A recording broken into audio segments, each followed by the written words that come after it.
Namulat ngayong gabi. Ang paparaming bilang ng mga Pilipinong drug mule. Gano'ng karami na dala mo? 80 lang. 80 pieces. Mga ilang gramo. Isalang ko lang 1 kilo.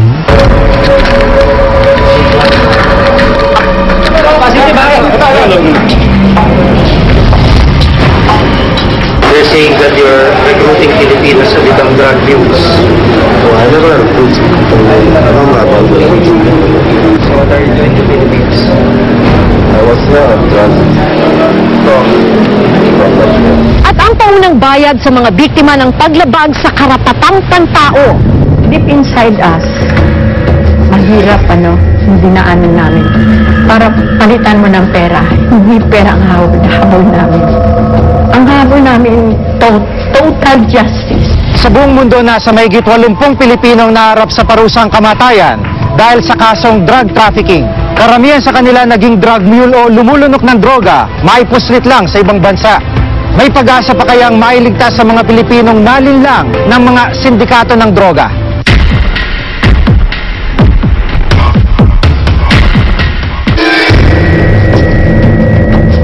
Noong 2008 nang isiwalat ng Reporter's Notebook ang isang bago at komplikadong paraan ng pagpupuslit ng droga. Gumagamit ang ilang sindikato ng human courier na lumulunok ng droga para maipuslit ito sa ibang bansa. Drug mules ang tawag sa kanila. Ilan sa kanila, mga Pilipino. Makalipas ang ilang taon, patuloy pa rin nabibiyag sa ganitong kalakaran ang ilang Pilipino.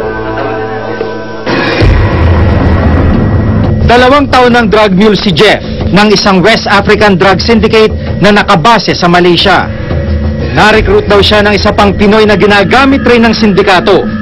Kwento pa niya, kakaibang pagsasanay ang naranasan niya sa ilalim ng sindikato. Ang ginawa sa akin sa Vietnamese na pinaglayat ako ng couch na 100 pieces.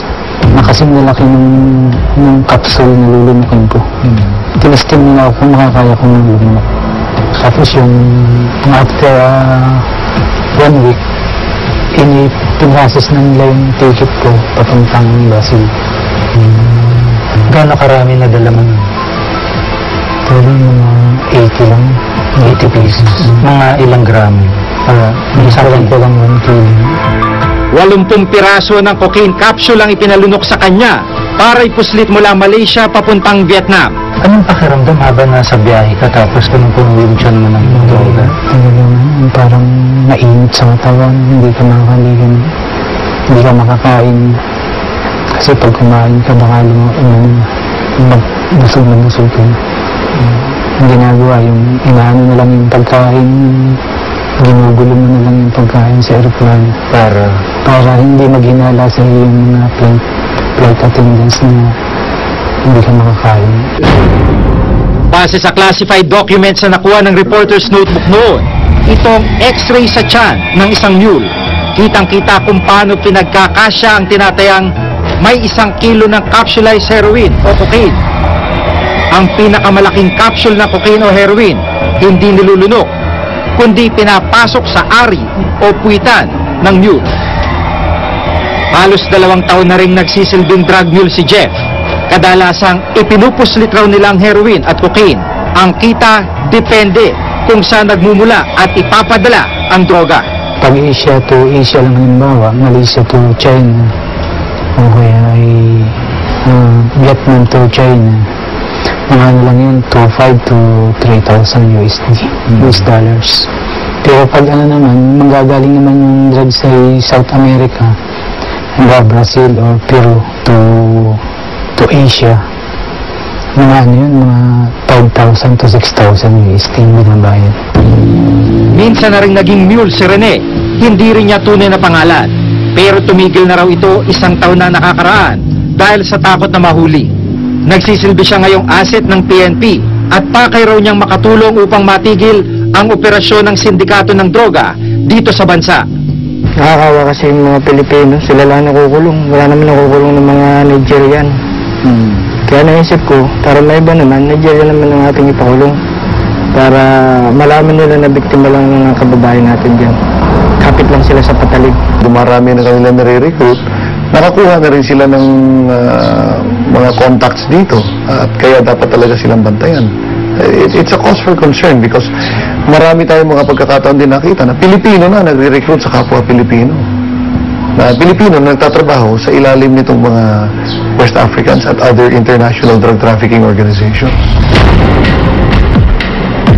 Inilapit namin sa Anti-Illegal Drug Special Task Force ng Philippine National Police o AIDSOT ang planong entrapment sa mga recruiter na Nigerian ni Jeff at Rene. Isang entrapment operation laban sa mga recruiter umanong West African nationals ang binuo. Huwag ka magbibigay na signal, wala tayong makikita na dito sa ano. Kasalukuyan tayong bumabiyahe papunta sa isang lugar sa Cavite na sinabing meeting place nitong mga miyembro ng West African Drug Syndicate at itong mga Pilipinong drug mule. Ngayon ay katatawag lamang nila at mukhang apurado sila na mahawakan na yung pera kapalit naman ng drogang ibibigay nitong mga Nigerians. Pagdating namin sa lugar, nagabang munang lahat sa susunod na mangyayari. Sa pamamagitan ng aming surveillance camera, nakuna namin ang paglitaw ng isa sa mga sinasabing membro ng West African Drug Syndicate sa harap ng isang tindahan. Maya-maya pa'y nagkita na sina Rene, Jeff at ang Nigerian. Naglakad na rin sila palayo. Sa isang karinderya, naidokumento rin namin ang kanilang transaksyon. Maya-maya pa'y umalis na mga ito para kunin ang 1 kilong item o droga mula sa isang maliit na bar na malapit sa karinderya.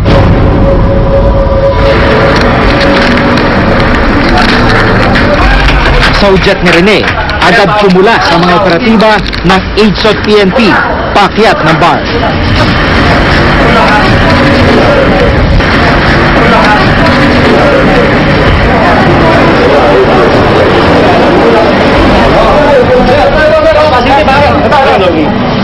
Agad dinakma ng mga pulis ang 3 West African nationals. Kinilala mga ito na sina Victor Oco, isang Nigerian, Pedro Mandes, Guinea national, at Bob Douglas, isang South African national. You're saying that you're recruiting Filipinos to become drug mules. So I never recruit. I don't know about this. So what are you doing to Philippines? I was there on transit from Bangladesh. Nakumpiskan 2 plastic na shabu na halos 100 gramo manon timbang at ilang gamit na mga umano'y sindikato. Ayon sa Investigation Division ng PNP AIDSOT, patong-patong na kasong kakarapin ng mga nahuling foreign nationals. Sinampahan natin sila ng kasong paglabag ng Republic Act 165, particular na ang violation ng Section 5, yung pagbebenta ng pinagbabawal na droga. Yung dalawa naman, isinama natin sa pamamagitan ng pag-file ng kaso ng Section 26, conspiracy in the sale of dangerous drugs. So basically, yung Section 5 is life imprisonment, and the offense is non-bailable. So in the meantime, wala silang piyansa habang nililiti sila dito sa Pilipinas. Sa report ng Philippine Drug Enforcement Agency o PDEA, lumobong bilang ng mga naarestong foreign nationals sa kaso ng droga sa Pilipinas. Mula sa naitalang 2 noong 1993, umakyat ito sa halos 700 nitong 2011. Taong 2010 naman, nang buuin ang pamahalaan ng Task Force Drug Couriers o TFDC na naglalayo namang mapigilan ang pagre-recruit sa mga Pilipino para maging drug couriers. Pero ayon sa grupong Citizens Crime Watch, hindi pa rin umano ito sapat upang sugpuin ang lumalalang problema ng pagpupuslit ng droga sa bansa. Meron tayong tinatawag na socio-economic development, which is, you have to understand the reason na naging forced to be drug use because of poverty. So, kailangan meron tayong socio-economic development, meron tayong sapat na trabaho, livelihood, para sa ating mga kababayan naman natin. Kung titingnan natin yung mga figura mula nung nasimulang ma-discover itong problemang to, medyo kailangan talaga ikabahala natin dahil marami-rami na rin ang mga Pilipino na nakapiit ngayon sa iba't ibang mga bilangguan sa iba't ibang bahagi ng mundo dahil sa pagdadala ng mga bagahe o mismong pagdadala sa kanilang katawan ng illegal na droga. Kamakailan, ikinagimbal ng lahat ang balitang 3 Pilipino ang nakatakdang bitahin sa China dahil sa pagpupuslit ng droga. Kasunod nito, kagad tumulak si Vice Presidente Jejo Marbinay sa bansang China. Matapos ang ginawang pag-uusap, 2 taon ang ibinigay na palugit ng bansang China sa mga nahatulan. Pero sa kabila ng pagkansela ng unang petsa nito, ang desisyon ng pamahalang China sa parusang kamatayan, hindi pa rin daw mababago. Si Emily, hindi niya tunay na pangalan, hindi pa rin daw maiwasang madurog ang puso sa balitang kasama sa mga nasa death row ang dating asawang si Ramon. Ang lihim ni Ramon bilang isang miyembro ng West African Drug Syndicate, naging dahilan pala ng pagtatapos ng kanilang relasyon. Natakot ako para sa akin, sa aming anak. Meron po kasi kami isang anak. Noong time na yun, 1 taon pa lang yung anak namin. Tinatayang nasa 200 ang nahuli sa China sa kasong drug trafficking. 79 dito, nahatulan na ng parusang kamatayan. Sa buong mundo naman, nasa mahigit 6 na Pilipinong nakakulong sa iba't ibang bansa dahil sa pagpupuslit ng droga. 88 rito naharap sa parusang bitay. Karamihan sa mga kasong ito, nagsisilbing drug mule ang mga Pinoy. Aminado ang Department of Foreign Affairs o DFA na malaki ang kakulangan ng mga otoridad para sa isang intensibong kampanya laban sa mga sindikato ng droga. I think we need to launch an honest-to-goodness campaign against this international drug trafficking syndicate. The other measure that we would like to see is an intensified information awareness campaign. Malaking hadlang din daw ang kawalan ng sapat na makinarya sa mga paliparan sa bansa. Dapat siguro may mga devices tayo sa airport na hindi lang nag-i-screen ng drugs papasok dito sa Pilipinas. Hindi lang nag-i-screen ng mga contrabands, pati baril, papasok ng Pilipinas. Ngunit yung nakaka-detect din ng mga drugs na paglabas ng ating bansa. Sa nakikita natin ngayon, naghigpit ng seguridad ng ating mga paliparan at pagdating naman sa ating mga seaports, ganun din, naghigpit tayo, may presensya doon ng PIDEA, hindi lang ang PIDEA, ngunit pati ang kapulisan, ang mga otoridad ng airports and seaports, meron silang sariling security personnel.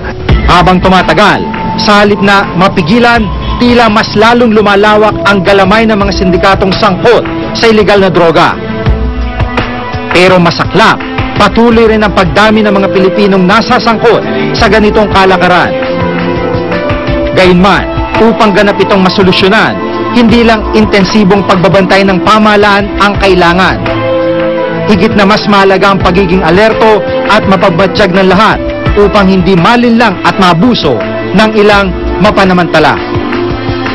Ako si Jigo Manicad at ito ang nakatala sa aking Reporter's Notebook.